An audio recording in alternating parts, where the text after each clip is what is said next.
Oke teman-teman semua, selamat pagi. Fin Mohen semua, Findah buat semua. Hari ini hari Selasa 20 Mei 2025. Ya, pertama saya ingin mengucap selamat memperingati Hari Kebangkitan Nasional Republik Indonesia ke-117 dari 20 Mei 1908 sampai 20 Mei 2025. Indonesia bangkit, maju bersama Indonesia Raya. Saatnya kita bangkit dari berbagai macam keterpurukan. Nah, teman-teman semuanya, pagi ini kita mau bicara apa ya? Sebenarnya banyak banget kalau kita ngomongin regulasi ya. Ada banyak banget yang sudah wajib dirubah dalam regulasi di Indonesia ini. Kemarin kan baru kita bicara tentang TKDN yang direlaksasi supaya investasi bisa lebih mantap dan lebih mudah lagi datang ke Indonesia. Dan itu hasilnya adalah iPhone 16 series berhasil masuk ke Indonesia per 11 April 2025. Ya. Karena jujur aja teman-teman, kalau TKDN, tingkatan komponen dalam negerinya mau gede, berarti harus perkuat dulu industri dalam negeri. Sementara kita boro-boro memperkuat industri dalam negeri dalam beberapa sektor. Malah beberapa sektor termasuk pangan yang katanya bisa kita menswasembada pangan sendiri, ujung-ujungnya impor. Gitu loh. Padahal kan petani-petani kita kuat itu hasil taninya, berasnya dan sebagainya. Bisa tuh kita upayakan, bisa kita berdayakan. Nah, memang seharusnya pemerintah ini memberi perhatian lebih lah kepada para petani-petani kita supaya pangan itu tidak bergantung pada impor. Kalau pangan saja masih bergantung pada impor, ya bagaimana kita mau bicara penguatan industri dalam negeri? Jadi makanya sudah benar kemarin yang dibilang Presiden Prabowo, ya udahlah TKDN ini difleksibelkan saja gitu. Ya industri dalam negerinya belum kuat, bahan-bahan bakunya aja rata-rata masih impor, gimana mau ngomongin TKDN ya kan? Itu teman-teman, itu kita realistis aja lah kalau misalnya masalah TKDN itu. Nah, ada lagi banyak sebenarnya regulasi yang mesti dirubah. Contoh misalkan teman-teman ini mungkin voice concerns terhadap pendirian rumah ibadah. Itu juga regulasinya perlu dirubah. Ya, itu juga regulasinya perlu dirubah. Ya, dimana bukan dibatasi gitu loh, tapi teman-teman yang bukan Islam ini setidaknya ketika mereka ingin mendirikan rumah ibadah itu mendapat kemudahan, bukan dipersulit. Karena selama ini mereka komplainnya kan dipersulit lah, inilah itulah. Kalau buat saya cukup dipotong itu semua. Gula. Enggak, mau jalan pagi aja Pak Rizal. Ya, Waalaikumsalam. Kalau menurut saya cukup dipotong aja itu regulasi-regulasi yang seperti itu. Gak perlu harus persetujuan 2/3 dari warga maupun tokoh masyarakat dan sebagainya. Cukup dengan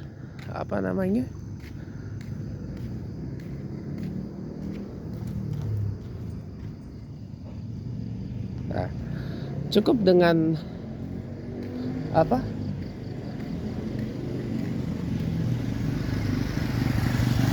kalau menurut saya cukup dengan izin rekomendasi terbit dari Kementerian Agama, asal IMB-nya sesuai, asal sudah mengantongi izin mendirikan bangunan dari pemerintah daerah setempat, udah. Ditambah rekomendasi dari Kementerian Agama karena memang pendirian rumah ibadah, udah. Jadi gak perlu harus berlipat-lipat. Dan memang sudah seharusnya SKB 3 Menteri tahun 2006 itu dicabut lah. Karena kasihan teman-teman yang bukan muslim ini seringkali ketika mereka dealing dengan rumah ibadah itu pasti sulitnya bukan main. Tidak semua memang. Karena nyata-nyatanya di beberapa tempat rumah-rumah ibadah yang non muslim banyak berdiri kok. Ya karena mereka patuh pada regulasi yang ada. Cuman kalau menurut saya untuk ukuran tahun 2025 ini sudah harus diperbaharui lagi, sudah harus diperbaiki lagi. Bahkan yang sulit-sulit itu sebaiknya dipotong. Gitu.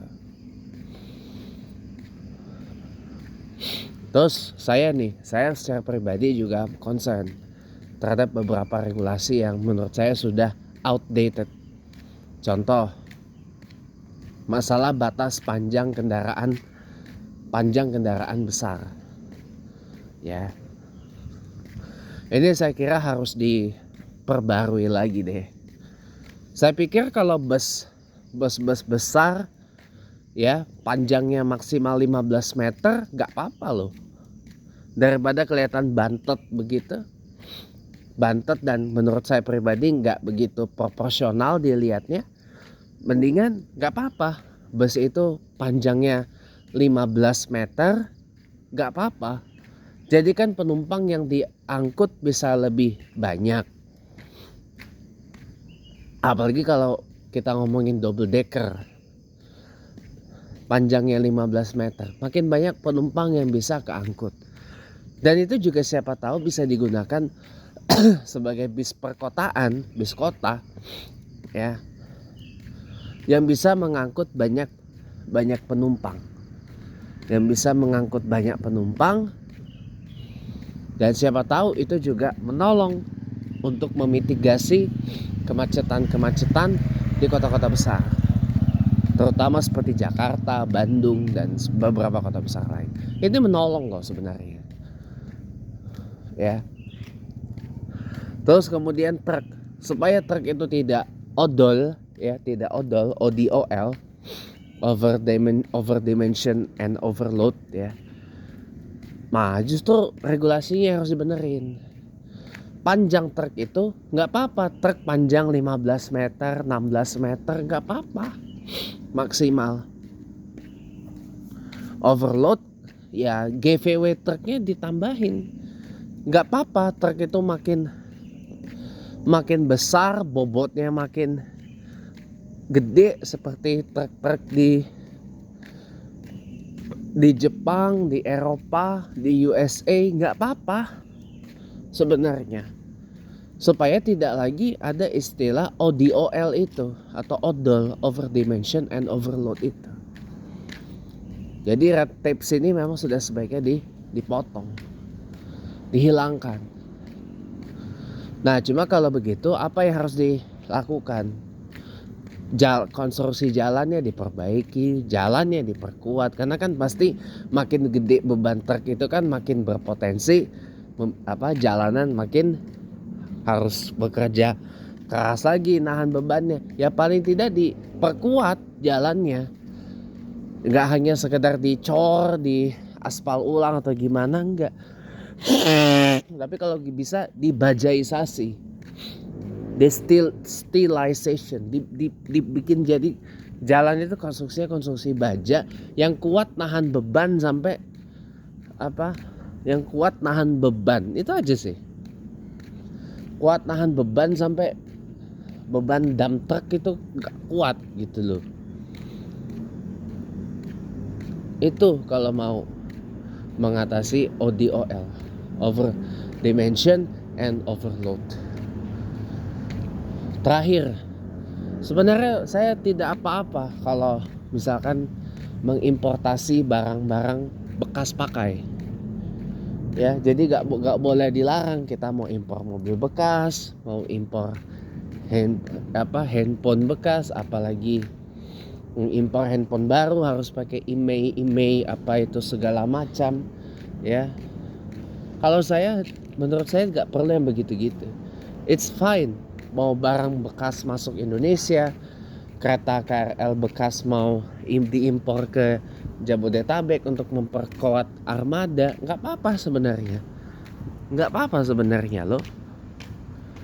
Itu kan hanya alibi saja. Oh nggak boleh ini karena nanti takutnya Indonesia jadi tempat sampah. Lah sekarang begini aja, banyak di Timor Leste aja, kasihan loh, mobil-mobilnya bahkan angkutan umumnya, taksi-taksinya udah pada tuir-tuir. Ya, mereka mau impor juga susah. Belajar aja dari situ. Kalau saya pribadi ya udah lebih baik. Kalau saya pribadi ya udah dipotong aja, dihilangkan aja tuh larangan itu, nggak apa-apa mau importasi barang-barang bekas pakai masuk Indonesia utuh.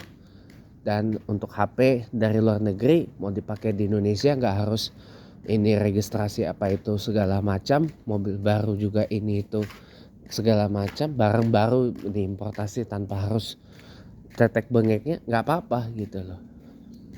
Supaya apa? Satu, regulasinya jadi lebih sederhana. Yang kedua, menghilangkan potensi suap, potensi korupsi. Bea cukai itu, woi, potensi korupsinya, potensi suapnya gede banget coy. Gede banget. Gak percaya buktiin sendiri dah. Gitu. Ya. Jadi sebenarnya masih banyak lagi sih regulasi-regulasi yang saya kira harus dipotong gitu. Harus diperbarui, bahkan dihilangkan. Itu disebut red tapes. Ya. Makanya saya apresiasi ketika pemerintahan Presiden Donald Trump membentuk DOGE, Department of Government Efficiency. Walaupun ini hanya sekedar advisory body ya, badan penasehat yang akan bubar tahun depan 2026. Karena sesuai kontraknya kan hanya 2 tahun untuk mengefisienkan pemerintahan gitu. Hasilnya kan kita lihat sendiri kan, beberapa red tapes, beberapa regulasi yang tidak penting hilang, ya kan. Jadi pemerintahan USA di bawah Trump yang kedua, insya Allah mudah-mudahan makin efisien. Kalau itu bisa ditiru oleh Indonesia dan banyak negara lain, wah itu akan mantep banget asli. Ya. Oke, terima kasih sudah menonton. Maaf kalau singkat ya teman-teman, karena saya masih dalam pemulihan habis enak badan. Terima kasih banyak, selamat pagi dan sampai bertemu lagi di lain kesempatan. Top.